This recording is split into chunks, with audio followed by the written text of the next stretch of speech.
율법에 따라 초막절에 예루살렘으로 올라가신 예수님은 성전에서 가르치셨습니다. 예수님은 가르침을 통해 자신의 영광을 구하지 아니하시고 보내신 이, 즉 성부 하나님의 영광을 구하신 것을 우린 지난 말씀을 통해서 살펴보았습니다. 또 예수님은 유대인처럼 자신의 의를 위해서, 자신의 어떤 율법적인 의를 드러내기 위해서 율법을 행하시는 분이 아니라 율법이 담고 있는 그 사랑의 의미를 실현해내고 가르쳐 주시고자 율법을 지켜 행하셨음을 선언하셨습니다. 지난주는 초막절을 지키러 온 순례객들에게 이런 예수님이 어떤 분인지를 가르쳐 주시는 그런 장면이었다면, 오늘 본문은 예루살렘에 살고 있던 사람들의 질문에 대해 예수님께서 답을 주시는 장면입니다. 그러나 오늘의 본문은 예수를 믿지 않는 사람들의 예수님을 대하는 표현들, 말들, 이런 것들이 오늘 본문에서 나타나고 있습니다. 그래서 예수를 믿지 못하는 사람들이 오늘 본문에서 등장하고 있는데, 그들의 특징은 무엇인지, 왜 그들은 예수를 믿지 못하고 있는지 살펴봄을 통해 반면 교사를 삼고자 합니다. 첫째로, 그들은 예수에 대해 무지한 사람들이었습니다. 우리 25절로 27절 말씀을 다 같이 한번 읽어보도록 하겠습니다. 시작. 예루살렘 사람 중에서 어떤 사람이 말하되 이는 그들이 죽이고자 하는 그 사람이 아니냐. 보라, 드러나게 말하되 그들이 아무 말도 아니하는도다. 당국자들은 이 사람을 참으로 그리스도인인 줄 알았는가. 그러나 우리는 이 사람이 어디서 왔는지 아노라. 그리스도께서 오실 때에는 어디서 오시는지 아는 자가 없으리라 하는지라. 아멘. 예루살렘에 사는 사람 중에 어떤 사람이 성전에서 가르치고 있는 예수님을 향하여 이렇게 말합니다. 이는 그들이 죽이고자 하는 그 사람이 아니냐. 예수님은 확실히 유대 지도자들에 의해서 죽임을 당할 위기에 처해져 있습니다. 그래서 블랙리스트에 올라져 있었던 것이죠. 그러니 예수님이 많은 사람들이 보는 곳에서 또 적지 않은 사람들을 모아놓고 가르치고 있는 그것을 보니까 어떻게 저 사람이 지금 저렇게 많은 사람들 앞에서 가르치고 있느냐라고 외치고 있는 것이죠. 그런데도 사람들이 잡아가지 않으니 당국자들은 이 사람을 참으로 그리스도인인 줄 알았는가? 라고 말하고 있습니다. 즉, 이 사람을 잡고 죽이기에 왜 당국자들은 머뭇거리고 있는가? 라고 말하고 있는 것이죠. 그러면서 이 사람은 이렇게 말합니다. 그러나 우리는 이 사람이 어디서 왔는지 아노라. 즉, 예수님은 갈릴리 나사렛에서 온 사람인 줄 우리는 안다라는 것이죠. 그런데 그리스도께서 오실 때에는 어디서 오시는지 아는 자가 없으리라 하는지라 그랬습니다. 그리스도가 어디서 오는지 우리는 아는 자가 없을 것이야 라고 지금 말하고 있는 것이죠. 그런데 우리는 예수가 어디서 왔는지 안다라는 것입니다. 갈릴리 나사렛. 그러므로 저 사람은 그리스도가 아니다 라고 하는 결론을 맺고 있는 것이죠. 여러분, 성경을 조금 아시는 분이라면, 여러분들이 성경을 조금 공부해 보신 분이라면 이 사람이 지금 무엇을 잘못 알고 있는지 여러분들은 아실 것입니다. 무엇을 잘못 알고 있습니까? 성경에는요, 구약 성경에는 예수님이 어디서 오시는지에 대한 정보가 많이 있습니다. 그 가운데 미가서 5장 2절은 이렇게 말씀하고 있죠. 다 같이 한번 읽어보겠습니다. 시작. 베들레헴 에브라다야, 너는 유다 족속 중에서 작을지라도 이스라엘을 다스릴 자가 내게서 내게로 나올 것이라. 그의 근본은 상고의 태초에니라. 미가 선지자는 예수님 탄생 전에 한 500-600년 전에 이렇게 예언했습니다. 베들레헴 에브라다야, 베들레헴아, 너는 유다 족속 중에 작을지라도, 즉 유다에 있는 마을 중에 작은 마을이지만 이스라엘을 다스릴 자가 내게서 나온다. 그의 근본은 상고에, 태초에, 태초 전부터 있었던 분이 바로 베들레헴에서 나온다 라고 하는 말씀을 미가 선지자는 예언했던 것입니다. 그런데 지금 이 예루살렘에 살던 어떤 사람은 지금 무엇을 말하고 있습니까? 메시아는, 그리스도는 어디서 오는지 우리는 알지 못한다. 그런데 우리는 저 예수가 나사렛에서 왔다고 알고 있기 때문에 저 사람은 그리스도가 아니다 라고 말하고 있는 것이죠. 자신의 무지를 드러내고 있는 것입니다. 무식하면 용감하다 그랬는데 이 사람은 용감하게도 예수가 어디서 오는지 우리는 알지 못해야 되는데 저 사람은 우리가 어디서 왔는지 안다 라고 말하고 있는 것이죠.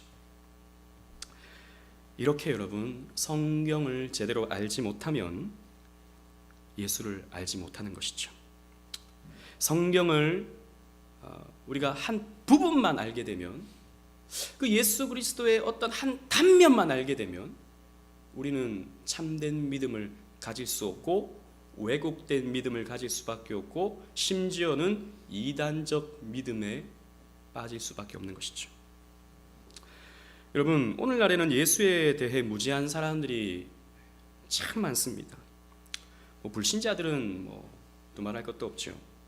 불신자들은 예수를 지금도 역사상의 실존 인물이 아니다라고 주장하는 사람들이 적지 않습니다.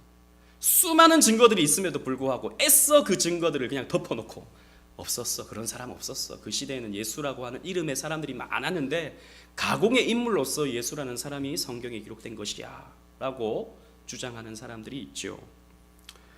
또 예수 그리스도의 역사적 실존성을 인정하지만 예수를 믿지 않은 사람도 적지 않습니다. 예수 있었지, 2000년 전에 예루살렘에 또 베들레헴에서 태어난 그 사람, 예루살렘에서 활동했던 그 사람. 하지만 그 사람은 하나님의 아들은 아니었어. 그저 그때 당시에 굶주리고 헐벗은 사람들을 도와주고 사랑해줬던 위대한 성인이었지. 이렇게 말하는 것입니다. 예수에 대해 무지한 사람이죠. 또 예수를 잘못 알고 있는 사람들은 어떤 사람입니까? 이단들이 그러합니다. 이단들은 예수에 대해 왜곡되고 잘못된 지식을 가지고 있습니다. 여호와의 증인들, 최근에 뉴스에서 집총 거부를 해서 이제는 인권의 이름으로 군대 안 갈 수 있게 된 그 사람들 있지 않습니까? 그 여호와의 증인들은 자신들의 교리로 예수를 하나님의 아들로 보지 않습니다. 이 여호와의 증인은 예수를 한 위대했던 선지자 정도로 이렇게 여기고 있죠. 하나님의 아들은 자신들이 하나님의 아들들이다 라고 그 여호와의 증인들은 주장을 합니다.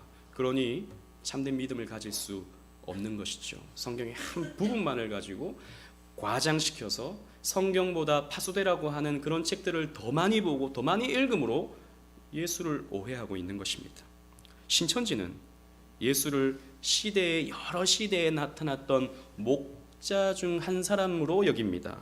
그래서 그 마지막 목자가 예수 시대 당시에는 예수가 목자였고 지금 시대의 목자는 누구냐? 여러분들 잘 아시는 이만희다라는 것이죠. 그래서 이 신천지 사람들은 예수를 믿어서 구원받는 게 아니라 이 시대에는 이만희를 믿어서 구원받는다라고 주장하는 것이죠. 성경의 한 부분, 한 장면 이렇게만 빼가지고 믿기 시작하면 그렇게 되는 것입니다. 하나님의 교회, 여러분 동네에 또 두 사람씩 짝지어가지고 열심히 전도하고 있는, 그래서 띵동 누르고 어머님 하나님에 대해서 들어보셨나요? 하는 사람들. 이 하나님의 교회에서는요 또 비슷합니다. 성부 시대가 있었고 그건 구약 시대였고, 성자 시대는 바로 예수님 시대였고, 지금은 성령 시대인데 그 성령 시대에 온 메시아가 안상홍이라는 사람이다 라고 주장합니다. 그래서 지금 우리는 예수님의 이름으로 기도할 것이 아니라 안상홍의 이름으로 기도해야 한다라고 주장하는 것이죠. 근데 재미있는 것은 안상홍이 죽어버렸습니다. 죽으니까 그 하나님을 대신할 사람이 없잖아요. 그러니까 안상홍의 첩이었던 장길자가 이제는 내가 하나님이다 라고 하게 된 것이죠. 근데 그 사람은 여자예요. 나는 어머님 하나님이다 라고 주장하는 것이죠. 여러분, 제가 이렇게 그냥 간략하게 말씀을 드리니까 뭐 그런 걸 사람들이 믿고 따르냐라고 여러분 생각하실 수 있겠지만, 이 사람들은요 나름 성경 공부를 엄청 열심히 합니다. 신천지는요, 신천지에 한번 빠지기 시작하면, 제대로 이제 신천지에 깊이 들어가기 시작하면 일주일에 4일 2시간씩 성경 공부를 합니다. 성경을 쫙 펴놓고 창세기의 어느 말씀, 요한계시록의 어느 말씀 쭉쭉쭉쭉 해서 이것이 봐라 이만희를 통해서 성취되지 않았냐 라고 말해버리면 그렇네, 성경을 보니까 이만희가 그 약속하신 이네, 이렇게 받아들이는 것입니다. 성경을 보니까 그러하다라는 것이죠. 하나님의 교회도 마찬가지입니다. 성경을 보니까 안상홍이 하나님이고 이제 장길자가 어머님 하나님이다, 성경 보니까 그렇다라고 말합니다. 왜 이렇게 됐습니까? 기존 교회가 성경에 대해서 가르치지 않고 성도들이 성경에 대해서 무지하니까 그 사람들이 성경 펴놓고 봐라 여기 이런 말씀이 있지 않냐 그러니까 그렇네 이렇게 받아들일 수밖에 없는 것이죠. 문제는 무엇입니까? 성경에 대한 무지, 예수에 대한 무지가 이단에 빠지게 만드는 것입니다. 그런 얼토당토하는 말도 안 되는, 성경을 전체적으로 보지 못하고 한 부분 딱딱딱딱 맞추어 가지고 자 봐라 해버리면 믿어버리는 것은 우리가 너무 약하기 때문입니다. 기존 교회가 성경을 가르치지 않기 때문입니다. 교리를 가르치지 않기 때문입니다. 그런데 문제는 무엇입니까? 정작 교회가 그렇게 가르치지 않으니까 성도들이 예수에 대해 별 관심이 없습니다. 성경에 대해 별 관심이 없는 것이죠. 그냥 자신이 교회 와서 위로받고 교회 와서 축복받고 그저 신앙생활 하는 것에서 나는 구원받았다라고 하는 것에 만족할 뿐, 그것으로 끝나버리고 이제 예수에 대해 성경에 대해서 관심 없는 것입니다. 그러니 무지하게 된 것입니다.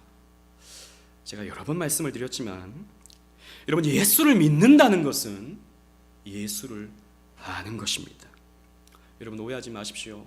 예수에 대해서 완벽하게 알아야 우리가 완벽하게 믿음을 가지는 것이고 구원받는 것이다 라고 하는 것을 제가 말씀드리는 것 아닙니다. 우리의 믿음이라고 하는 것은 역사적 프로세스, 역사적 과정을 통해서 완성되어지는 것인데, 우리의 믿음 생활은 예수 그리스도를 아는 것으로 점차 자라나는 것입니다. 우리의 믿음이라고 하는 것은 예수를 알아감으로, 하나님을 알아감으로, 성경을 알아감으로 성숙되어지는 것이에요. 그런데 나의 열심으로, 나의 어떤 노력으로, 어떤 교회 생활로 내 신앙을 판단하는 것은, 내 믿음을 판단하는 것은 어찌 보면 물론 하나의 요소일 수는 있지만 잘못된 것입니다. 예수를 믿는다는 것은 예수를 아는 것입니다.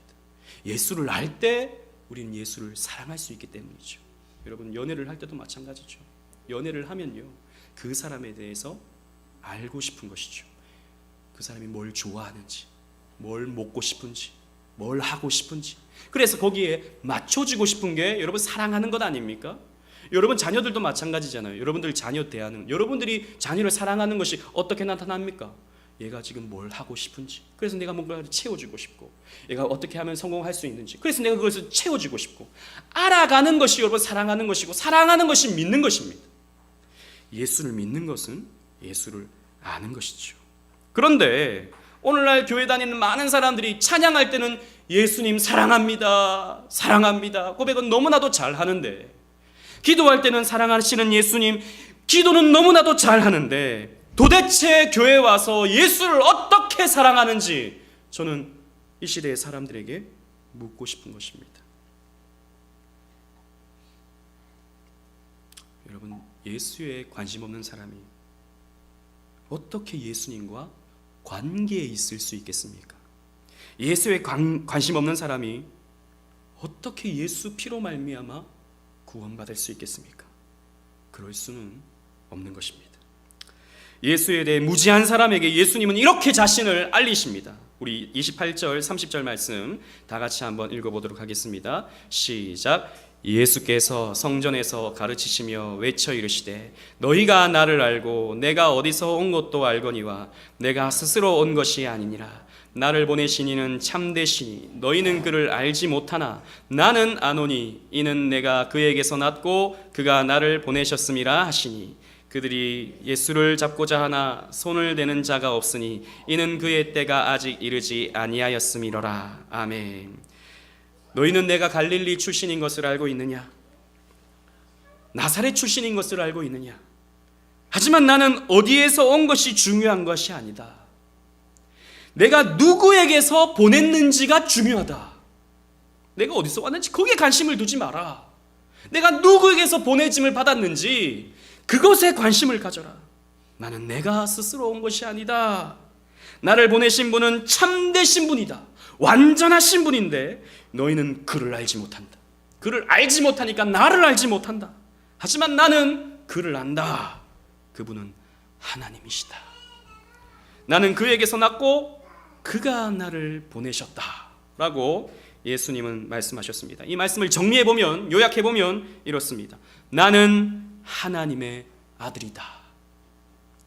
나는 하나님의 뜻을 행하러 온 하나님이 보내신 자다 라고 예수님은 스스로를 설명하십니다.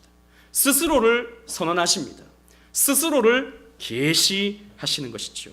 예수님은 친절하게도 자신에 대해 무지한 사람들에게 자신을 알리셨습니다. 그러나 이들의 반응은 어떠합니까? 이 말을 들은 사람들은 예수를 잡고자 했습니다. 뭐? 네가 하나님이 보내신 자라고? 네가 하나님의 아들이라고? 참람하다! 라고 여겼던 것이죠. 그래서 신성모독이라고 여겨서 예수를 잡고자 했던 것입니다. 기껏해야 나사렛 촌놈인데, 그 목수 출신인데 자신을 하나님의 아들이라고 여기는 것을 분하게 여겼던 것입니다. 그러나 그들은 예수를 잡을 수가 없었습니다. 잡고자 하나 잡을 수가 없었습니다. 여러 방법을 통해서 예수를 잡아서 고소하려고 하고, 잡아서 사내들인 공회원들에게 예수를 고소하려고 하고, 잡아서 옥에 갇히려고 했지만 그럴 수가 없었습니다. 어떻게 그렇게 되었는지는 성경이 말해주고 있지는 않아요. 어떤 과정을 통해서 예수를 못 잡았는지 성경은 말하지 않습니다. 하지만 결정적인 정보를 우리에게 주고 있습니다. 그의 때가 아직 이르지 아니하였음이로라. 그의 때가 이르지 않았다. 즉 그의 때가 어떤 때라 그랬습니까? 그 카이로스가 어떤 때라 그랬습니까? 십자가와 부활의 때. 그 때가 아직 이르지 않았기 때문에 하나님의 구속사는 예수 그리스도께서 성취해 나가시는데 아직까지 구약의 예언들을 완벽하게 응하시지 않으셨기 때문에, 아직까지 예수 그리스도께서 자신을 완벽하게 다 계시하지 않으셨기 때문에, 아직 때가 되지 않았기 때문에 이 유대인들이 아무리 무슨 일을 꾸며도, 아무리 예수를 잡아 가두려고 해도 그럴 수가 없었던 것이죠. 예수님은 하나님이 보내신 자입니다. 예수님은 하나님의 아들입니다. 예수님은 그분의 말씀을 통해서 택한 자를 구원하러 오셨기 때문에 아직 그로 말미암아 구원받을 자가 더 필요하기 때문에 잡을 수가 없었던 것이죠. 우리는 이 본문을 통해서 예수가 어떤 분인지를 알아야 하는 것이죠. 두 번째로, 예수를 믿지 못하는 사람들은 예수의 말씀을 듣고도 알아듣지 못하는 사람들입니다. 예수의 말씀을 듣고도 알아듣지 못하는 사람들. 우리 31절로 34절 말씀을 다 같이 한번 또 읽어보도록 하겠습니다. 시작. 무리 중에 많은 사람이 예수를 믿고 말하되 그리스도께서 오실 자라도 그 행하실 표적이 이 사람이 행한 것보다 더 많으랴 하니 예수에 대하여 무리가 수군거리는 것이 바리새인들에게 들린지라. 대제사장들과 바리새인들이 그를 잡으려고 아랫사람들을 보내니 예수께서 이르시되 내가 너희와 함께 조금 더 있다가 나를 보내신 이에게로 돌아가겠노라. 너희가 나를 찾아도 만나지 못할 터이요 나 있는 곳에 오지도 못하리라 하시니 아멘. 그런데 무리 중에 몇몇 사람들이 예수를 믿고 있었습니다. 그러면서 그리스도께서 오실지라도 그 행하실 표적이 이 사람보다 행한 것보다 더 많으랴. 이 사람을 봐라. 이 지금 예수를 봐라. 행한 표적이 얼마나 많으냐. 요한복음만 봐도 지금까지 물로 포도주를 바꾸셨어요. 그리고 왕의 신하의 아들을 고치셨어요. 그리고 38년 된 병자를 고치셨어요. 오병이어로 5,000명을 먹이셨어요. 물 위를 걸으셨어요. 지금까지 요한복음만 해도 많은 표적을 보이셨거든요. 그런데 복음서에 보면 더 많은 표적을 행하셨죠. 앉은뱅이를 일으키시고 눈먼 자를 보게 하시고 문둥병자를 고치시는 수많은 표적들을 예수님께서 행하셨습니다. 그러니 야, 그리스도께서 오실지라도 이 사람보다 더 많은 표적을 행할 수 있겠느냐, 그러니 이 사람이 그리스도가 아니겠느냐라고 사람들이 믿고 따르고 있는 것입니다. 물론 이 사람들은 당연히 예수를 긍정적으로 평가하고 있습니다. 그러나 요한복음이 일관적으로 보는 표적을 믿고 따르는 사람들에 대한 이런 관점은 그렇게까지 이 사람들을 호의적으로 보고 있지는 않습니다. 요한복음 2장 23절로 24절을 우리 다 같이 한번 읽어보도록 하겠습니다. 시작. 6월절에 예수께서 예루살렘에 계시니 많은 사람이 그의 행하시는 표적을 보고 그의 이름을 믿었으나 예수는 그의 몸을 그들에게 의탁하지 아니하셨으니 이는 친히 모든 사람을 아시며, 많은 사람들이 예수를 표적을 보고 믿고자 따랐습니다. 그러나 예수님은 자신을 그들에게 의탁하지 아니하셨다 그랬습니다. 왜? 그 사람들의 믿음이 어떤 믿음인지 아셨기 때문이죠. 그 사람들의 믿음은 기적을 보고 흥분하여 따르는 믿음이었습니다. 일시적인 믿음이었고 기적을 추구하는 믿음이었습니다. 그리고 잠깐 흥분했다가 금방 식어버리는 그런 믿음이었기 때문에 예수님은 그들에게 자신을 의탁하지 아니하셨던 것이죠. 이런 관점에서 본다면 지금 많은 표적을 보니 이 사람은 그리스도가 아니겠느냐라고 말하는 사람들의 믿음도 우리는 의심해 볼 필요가 있는 것입니다. 여기서도 보십시오. 믿었으나 라고 그랬는데 믿는 것이 아니었습니다. 믿는 것처럼 보였을 뿐이었죠. 실제로 제가 이런 말씀을 드리는 이유는 이때 수많은 사람들이 예수를 보고 믿었으나 라고 했지만, 우리가 살펴보고 있는 지금 7장에서 믿었으나 했지만 이 사람들이요, 예수 그리스도께서 십자가에 못 박힐 때 다 돌을 던졌던 사람들입니다. 다 잡아 죽이라고 말했던 사람들입니다. 그러니 이 사람들의 믿음은 변덕스러운 믿음이었던 것이고 그때 잠깐 일시적인 믿음이었던 것입니다. 이런 믿음은 참 믿음이라고 할 수 없는 것이죠. 아무튼 이런 소란이 나자 예수가 성전에서 가르치신다라고 하는 소식이 바리새인에게까지 들려졌습니다. 이에 대제사장과 바리새인들이 예수를 잡으려고 사람을 보냈습니다. 그러자 예수님은 내가 너희와 함께 조금 있다가 나를 보내신 이에게로 돌아가겠노라 라고 말씀하셨습니다. 아직 때가 아니었기 때문에, 아직 그 예수님의 카이로스가 되지 않았기 때문에 사람들에게 조금 더 자신을 가르치셔야 했고 구약의 예언을 성취하셔야 했습니다. 그래서 너희와 함께 조금 더 있다가 나는 가겠다라고 말씀하고 있는 것이죠. 그러면서 너희가 앞으로는 나를 찾아도 만나지 못할 터이요 나 있는 곳에 오지도 못하리라고 말씀하셨습니다. 이 말 뜻은 신약 성경을 다 보고 있는 저와 여러분들은 다 이해를 합니다. 어디로 가십니까? 하나님 보좌 우편으로 가시죠. 하나님 보좌 우편에 계시면 사람들은 오지도 못하고 만날 수도 없고 찾지도 못하는 것이죠.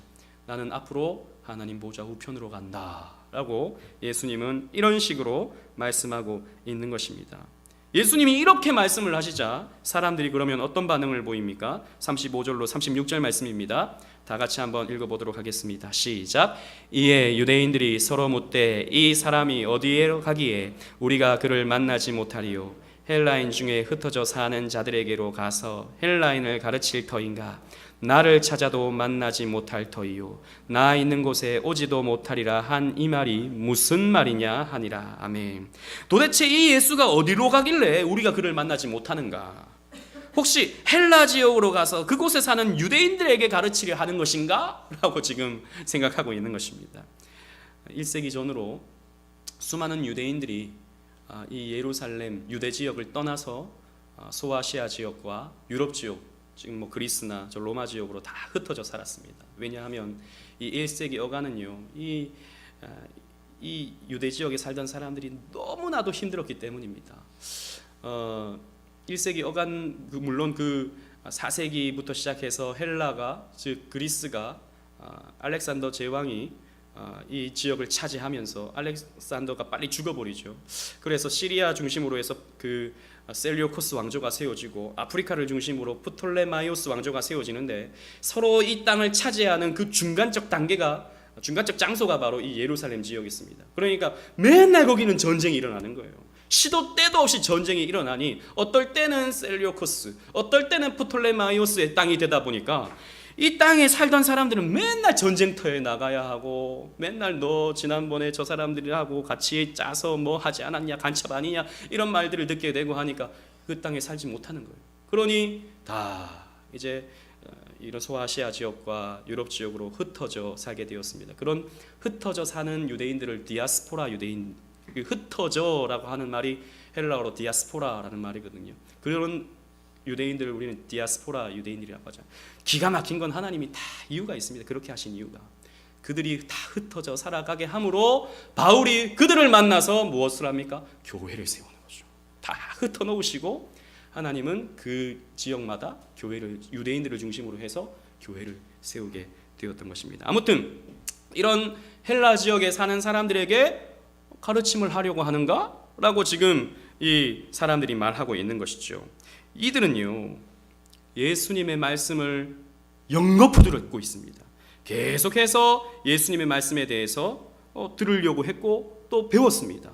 나름 예수님의 표적도 보았던 사람들입니다. 그런데 지금 어떻게 하고 있습니까? 예수를 믿지 않고 있습니다. 오히려 예수를 잡으려고 하고 있고, 예수를 죽이려고 하고 있고, 예수를 멀리하고 있는 것이죠. 여러분, 이런 것입니다. 이런 사람들이 있다라는 것이죠. 예수의 말씀을 듣고도 믿지 못하는 사람들,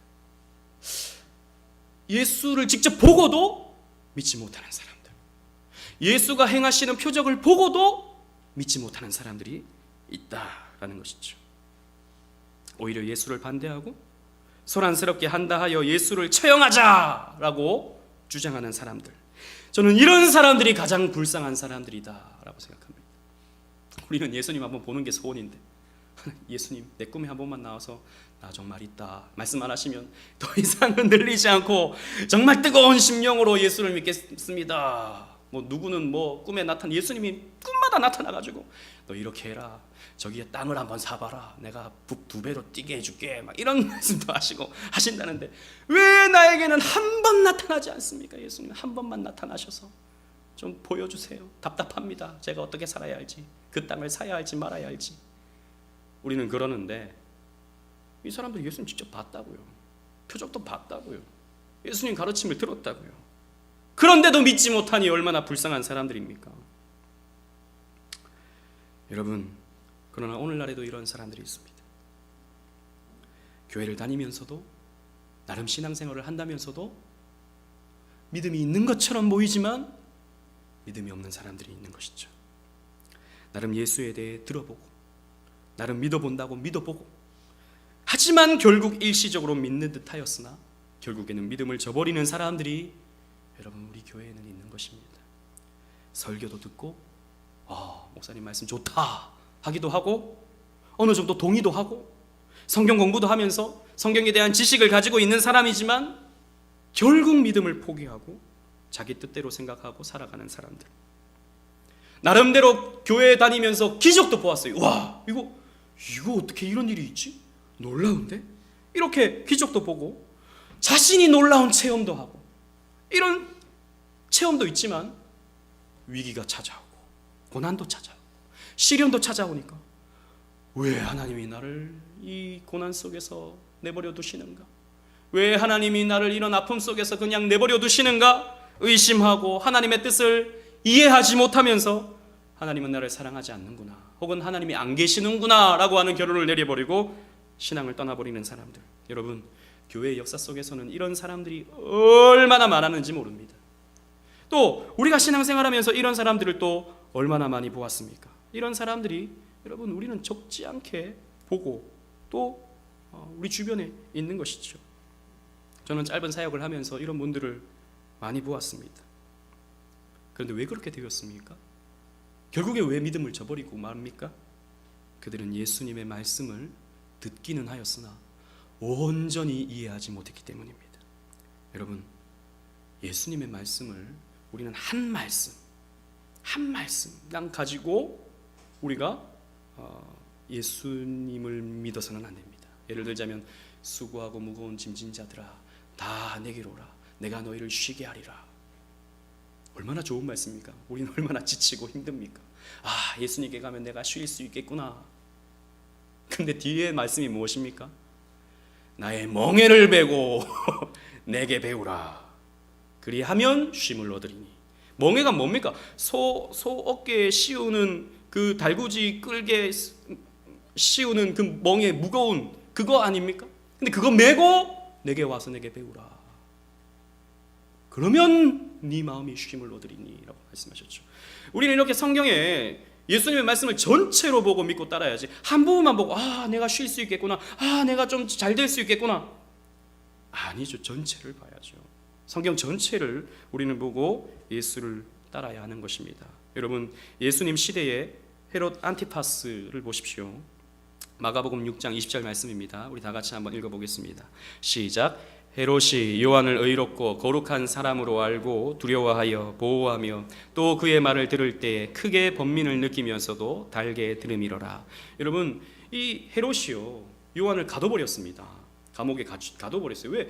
이 세례 요한이 맨날 자기 욕을 하거든요. 그러니까 가둬버렸습니다. 그래서 감옥에서 만났다고요.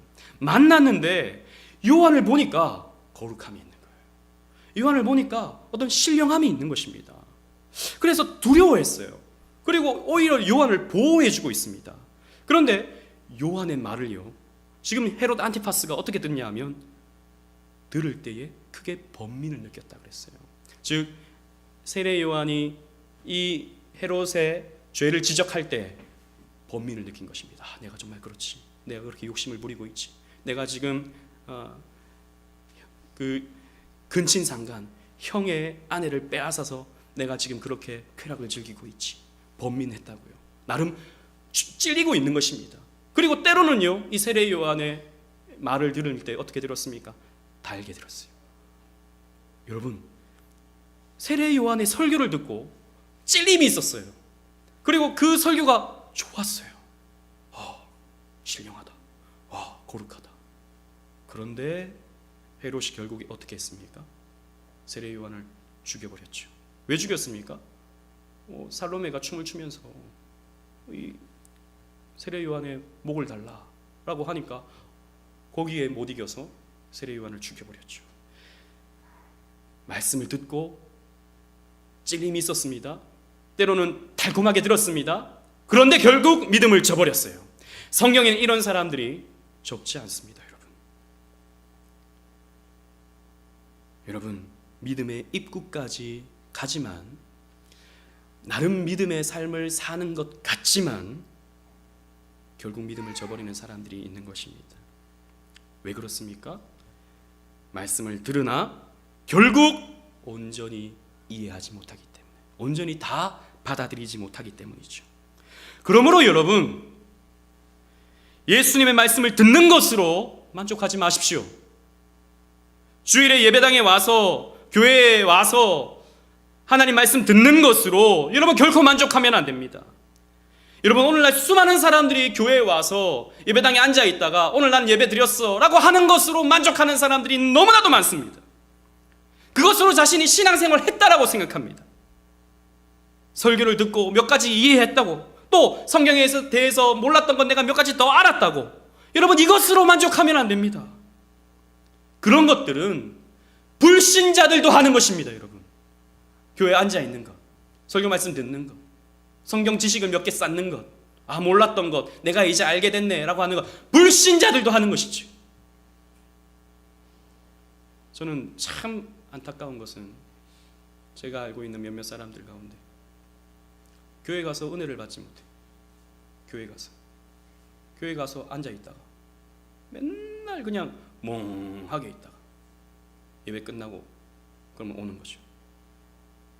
그래서 무슨 말씀을 들었냐, 뭐 이렇게 제가 직접 물어보진 않지만 본인이 하는 말이에요. 무슨 말씀을 들었는지 하나도 기억이 안 나. 그런데 그래도 앉아 있다 왔어. 갔다 왔어. 심각하게 생각해야 됩니다. 심각하게 생각해야 돼요. 아니, 하나님과의 교감이 없는데, 그 말씀에 대한 내 반응이 없는데 무슨 예배를 드리는 것입니까? 그게 앉았다 왔다. 불교는 마찬가지. 똑같습니다. 불교가 가서 내 절에 갔다 왔다 그러면서 자기는 불교 신자라고 말하는 사람들이 있죠.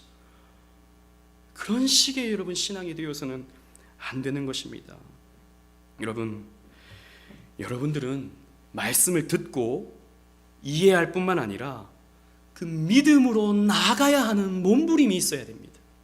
믿음으로 나아가야 하는 몸부림. 여러분, 믿음은 하나님께서 주시는 것이죠. 하지만 내 편에서는 그 믿음을 갖고자 몸부림을 치고 주님 앞에 나아가고자 하는 그런 애씀이 있어야 되는 것입니다. 그런 애씀이 없으면 안 되는 것입니다. 믿음의 모습을 보이고 있는 것으로 만족하면 안 되는 것이죠. 여러분, 제가 왜 이런 말씀을 드리냐면, 예배드리고 찬송하고 기도하고 막 열정적으로 신앙생활을 하는 것은 이단들이 더 잘합니다. 여러분, 제가 아까 얘기했던 이단들, 지난주에 또 저한테 편지가 왔어요. 보내는 사람 말씀의 종, 받는 분 오직 은혜 교회 담임 목사. 편지를 뜯어보니 저보고 빨리 회개하랍니다. 믿음으로만 구원받는다고 주장하는 사람들은 성도를 지옥에 보낸다. 그런 사람들이 지옥에 가서 지금 자기에게 울부짖고 있다는 거예요. 자기는 지옥의 음성을 듣는데요. 수많은 목사들이 믿음으로만 구원받는다라고 주장하기 때문에 내가 지옥 갔다 그러면서 빨리 목사는 회개하고 빨리 어떻게 살아야 하는지 성도들에게 강요하고, 그래서 아침마다 새벽 기도하게 하고 해야 된다. 결국에는 본인 교회 이렇게 다니라, 본인의 신학교를 다니라 이런 거였어요. 제가 홍보해 주는 건 아니지만 인터넷에 저 들어가 봤어요. 그래서 들어가 봤더니 지옥의 목소리 그러면서 와 하는 게 있더라고요. 신기하고 놀라워가지고, 야, 이런 또라이들이 참 많구나. 제가 이렇게 생각을 했습니다. 얼마나 열정적입니까? 목사를 전도하려고 그렇게 열정적입니다. 성도들한테는 오죽하겠습니까? 그런 신앙의 열심들은 이단들이 훨씬 더 잘하는 거예요, 여러분. 그러나 여러분, 우리는 그냥 열정적으로 신앙생활하는 것도 너무나도 중요한 것이지만, 정말 내가 예수를 바로 알고 있는가? 예수와 인격적인 관계를 그 예수를 아는 지식으로 이어가고 있는가? 이것을 우리는 생각해 보아야 하는 것입니다. 여러분, 예수님의 경고의 말씀을 기억하십시오. 마태복음 7장 21절로 23절 말씀입니다. 다 같이 한번 읽어보도록 하겠습니다. 시작. 나더러 주여 주여 하는 자마다 다 천국에 들어갈 것이 아니요 다만 하늘에 계신 내 아버지의 뜻대로 행하는 자라야 들어가리라. 그날에 많은 사람이 나더러 이르되 주여 주여 우리가 주의 이름으로 선지자 노릇하며 주의 이름으로 귀신을 쫓아내며 주의 이름으로 많은 권능을 행하지 아니하였나이까 하리니, 그때에 내가 그들에게 밝히 말하되 내가 너희를 도무지 알지 못하니 불법을 행하는 자들아 내게서 떠나가라 하리라. 아멘. 나더러 주여 주여 하는 자마다 다 아버지께로 가는 것 아니다 라고 말씀하고 있는 거죠. 선지자 노릇도 하고 귀신도 쫓아내고 많은 권능을 행해도 예수 그리스도와 인격적 관계가 없는 사람은 결코 하나님 나라에 들어갈 수가 없다라고 말씀하고 있는 것이죠. 여러분, 이 시대에 얼마나 많은 사람들이 주여 주여 합니까? 얼마나 많은 사람들이 권능을 행하고 기적을 행하고 또 귀신을 쫓아내고 많은 일을 합니까? 그런데 예수님은 그런 사람들 난 모른다라고 말씀하고 있는 거죠. 왜? 그 사람이 예수를 모르니까 나도 너를 모른다라고 말하는 것이죠.